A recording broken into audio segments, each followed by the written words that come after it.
Boa tarde, meus queridos alunos do 8º ano. A nossa aula de hoje vai ser sobre característica da água.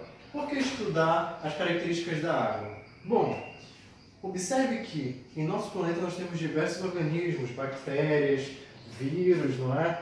Temos mamíferos, aves, répteis e todos esses organismos, eles são constituídos de uma porcentagem de água. Por exemplo, nós seres humanos, na idade em torno de 30 anos, por exemplo, o nosso organismo é constituído cerca de 70% de água, certo? Já um tomate, que é um vegetal, em sua constituição química ele apresenta cerca de 90% de água, olha só. Os dois organismos citados anteriormente, eles dependem indiretamente da água, eles não vivem nela, mas dependem dela para realizar suas funções vitais. Podemos citar também outros organismos que dependem diretamente da água, como os peixes, alguns crustáceos. Esses animais, eles vivem na água, dependem dela para sobreviver também. A partir disso, nós podemos observar a importância da água, não só para a espécie humana, mas também para todos os organismos, certo? Então agora vamos compreender as características gerais da água, começando a partir da fórmula química. A água é formada por dois átomos de hidrogênio e um átomo de oxigênio, que se ligam a partir de ligações covalentes. Você vai aprender mais lá na frente no 9º ano que ligações covalentes são ligações que ocorrem entre átomos e ocorre compartilhamento de elétrons. Nem um perde, nem outro ganha. Eles dividem elétrons, compartilham, certo? Além disso, nós podemos observar que a água ela tem uma característica polar. Por que ela é polar? Porque ela é carregada eletricamente, ela possui uma carga elétrica. Vamos observar aqui, olha, nessas moléculas de água aqui, que o átomo de hidrogênio ele possui uma carga positiva e o átomo de oxigênio possui uma carga negativa. Isso confere à água uma característica polar. Essa polaridade vai proporcionar que ocorra um outro tipo de ligação que vai unir as moléculas de água. Essa ligação é chamada de ligação de hidrogênio, vocês podem ouvir também como pontes de hidrogênio. Essas ligações de hidrogênio estão relacionadas, como eu falei anteriormente, com a formação da molécula de água. Olha só, observem que aqui eu tenho um átomo de hidrogênio que é positivo, carregado levemente, com carga positiva, e um oxigênio carregado levemente com carga negativa. Por eles possuírem cargas opostas, ocorre uma atração entre esses átomos, formando uma ligação chamada de ligação de hidrogênio. Tá? Isso é uma característica muito importante da água.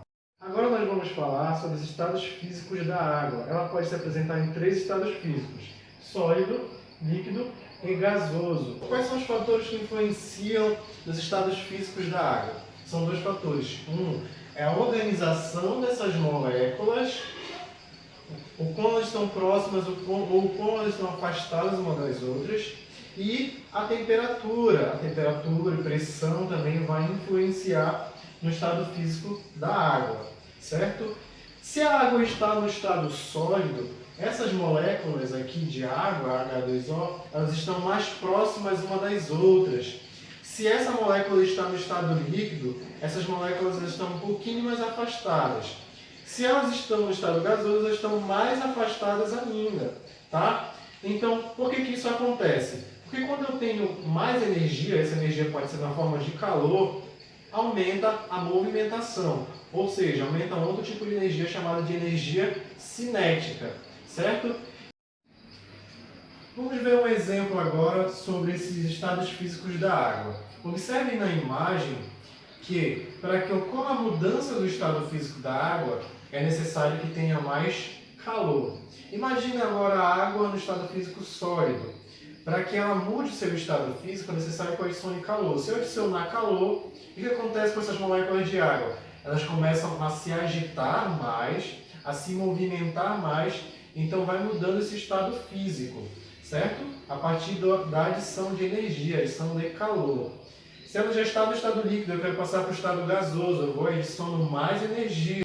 Se eu adiciono essa quantidade de calor necessário, essa molécula vai passar do estado líquido para o estado gasoso. Essas moléculas de água elas vão começar a se movimentar mais, essa ligação de hidrogênio ela vai ser rompida e essas moléculas vão ficar distantes de uma das outras, tendo mais movimentação, certo? Agora vamos falar sobre a termorregulação. Professor, o que é termorregulação?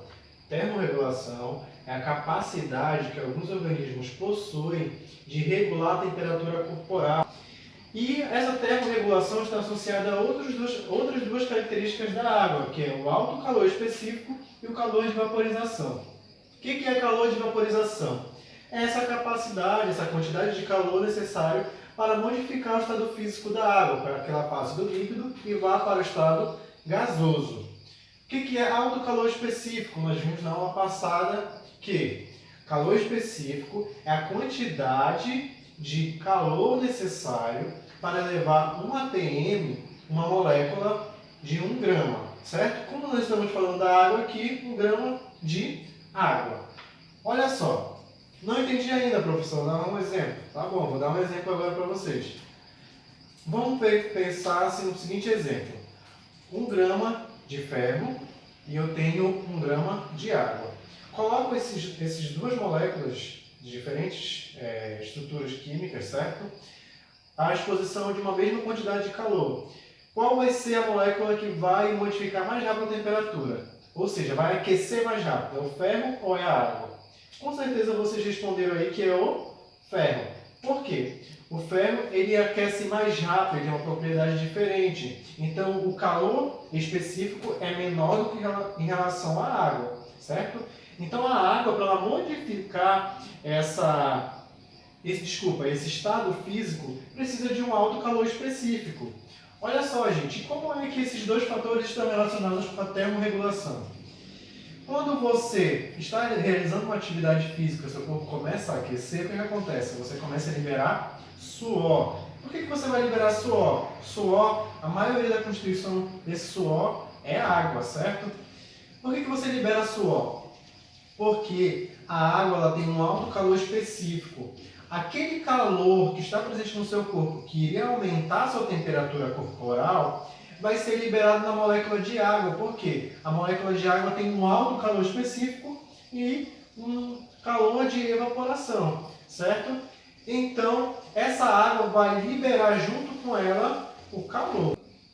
Agora vamos falar sobre outra característica da água, que é a densidade. Nós vimos que toda matéria ela tem uma densidade específica, inclusive isso é uma propriedade específica da matéria, tá? E hoje nós vamos falar só sobre a densidade da água, tá? Olha só, densidade.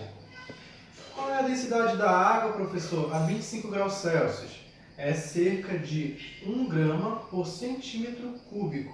Já a água a 0 graus Celsius, ela vai apresentar uma densidade de cerca de 0,9 grama por centímetro cúbico. Observe aí que a água a 0 graus Celsius tem uma densidade diferente da água a 25 graus Celsius. Isso vai conferir uma característica muito importante para a água. Vocês já pararam para observar, por exemplo, que quando tem um gelo dentro de um copo de água que está no estado líquido, esse gelo ele vai acontecer o quê? Ele vai afundar e vai flutuar. Ele vai flutuar. Por que ele flutua, professor? Porque a densidade do gelo é menor do que a densidade da água no estado líquido. Para qualquer material conseguir afundar na água, precisa que a sua densidade seja maior do que a densidade da água. Vamos fazer um pequeno experimento aqui para vocês observarem esse detalhe, tá? Vamos lá. Olha só, gente. Esse experimento está relacionado com densidade. Observem aqui que eu tenho para os materiais para esse experimento uma colher, um copo com água, um ovo e sal, tá? A água, no estado líquido, ela tem uma densidade, certo? Lembra que eu falei que para qualquer material que afunde na água, ele precisa ter a densidade maior do que a densidade da água. O que vocês acham que acontece com esse ovo aqui? Ele vai afundar ou vai flutuar? Façam as apostas de vocês aí. Vamos lá ver o que acontece. O ovo ele afundou. Isso significa o quê? Que a densidade do ovo é maior do que a densidade da água. O que acontece agora se eu adicionar sal, por exemplo, a essa água? Vamos adicionar aqui sal. Mais um pouquinho.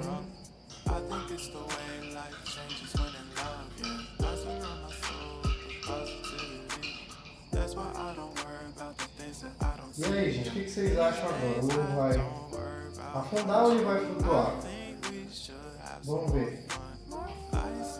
Agora, se vocês observarem bem, o que aconteceu? O ovo flutuou. Professor, o ovo afundou antes, agora ele flutuou. Significa o quê? Significa que a densidade do ovo agora é menor do que a densidade da água, certo? Isso que acontece com o gelo. Por que o gelo sempre fica na superfície, não no fundo? Porque o gelo ele tem uma densidade menor do que a densidade da água. Gente, então era essa a nossa aula de hoje. Olhem lá na descrição do vídeo que tem todas as orientações para vocês fazerem a atividade de vocês, tá, gente? Fiquem com Deus e até a próxima aula.